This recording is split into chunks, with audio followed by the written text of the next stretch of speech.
ফতুয়া লয়া খালি ফিরে, ফতুয়া বাঁচে টোকায়। হাফেজ রে তারাবির বিনিময় নেওয়া জায়েজ আছে? আরে তোরে বিনিময় হাফেজ চাইলো কবে? কবে চাইছে হাফেজ যে এত টাকা দিতে হবে? চাইছে আজ পর্যন্ত? তুই তো তোর হুকুম শিখোস নাই, আমরা তো আমাদের হুকুম শিখি নাই। আমাদের হুকুম ছিল যার পিছে কোরআন শুনছো তাকে হাত খুইলা দিতে থাকো, কোরআনের ইজ্জতে দাও, কোরআন দেখা দাও, কোরআন দেখা, ওরে দেখা দিও না, কোরআন দেখা দাও। হাফেজ যেন বাহির হয় সুদেশ। আপনাদেরকে কেমনে বুঝামু? দুইটা তো বেজে গেল।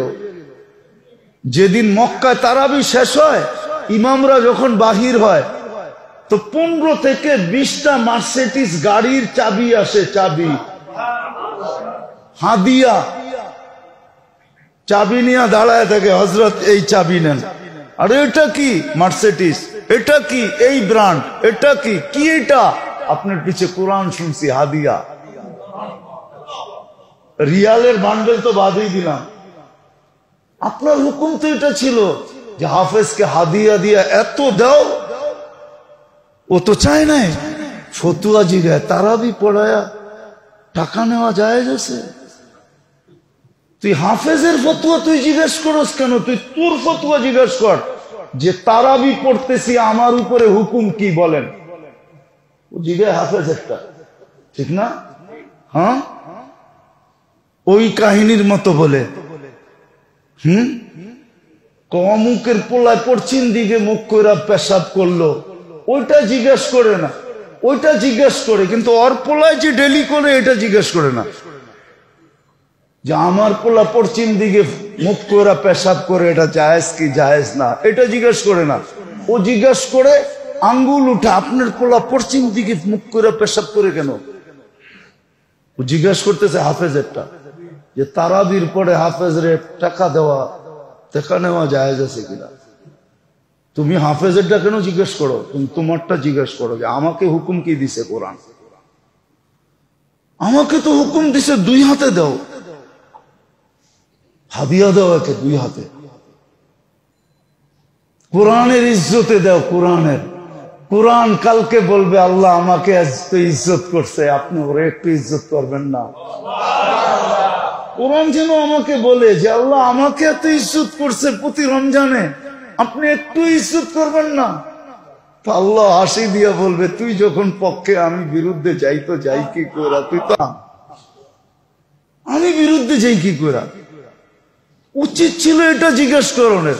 আমাদের ফোন করে জিজ্ঞেস করে হাফেজে তারাবির পয়সা নেওয়া জায়েজ আছে? আল্লাহ মাফ করুক। এই জন্য মেরে দোস্ত, ফেতরা এখনই দেন, মন খুলা দেন, সমর্থের ঊর্ধ্বে দেন, গরিবদেরকে তালাশ করা দেন, আত্মীয় স্বজনের ভিতরে তালাশ করেন। আপনি হয়তো দেখতেছেন পাশ দিয়া গেলে গিয়ে গ্রান আসে, আপনি ভাবেন ডেলি মনে হয় ঘি দিয়া খায়া আসে।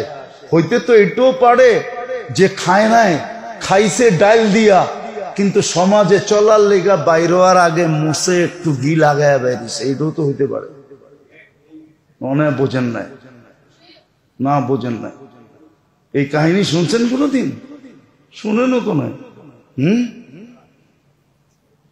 আত্মমর্যাদাশীল মানুষ ঘরে ক্ষুধার্ত চলতেছে, বাহিরে কেমনে বলে যে ঘরে ক্ষুধার্ত?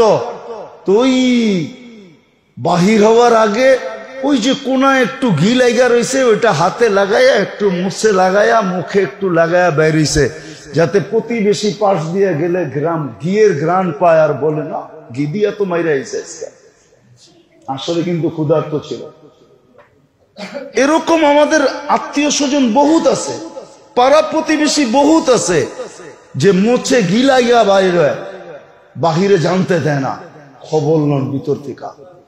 থাকলে 2 হাতে খরচ করেন ওর উপরে, টাকা যাবে। আজকে যদি দুনিয়ায় কিয়ামত হয় কালকে সকালে, বলেন আপনাদের ব্যাংক ব্যালেন্স কোন জায়গায় যাবে? জান্নাতে যাওয়ার পরে দিবে, ঠিক না? কোথায় যাবে ব্যাংক ব্যালেন্স? কোথায় যাবে ঘরের গচ্ছিত সোনা? কোথায় যাবে সম্পদ? বলে দুই হাতে খরচ করেন, সমর্থের ঊর্ধ্বে দেন। আল্লাহ আমাদেরকে আমল করার তৌফিক দান করুন। ওমা আলাইনা ইল্লাল বালাগ।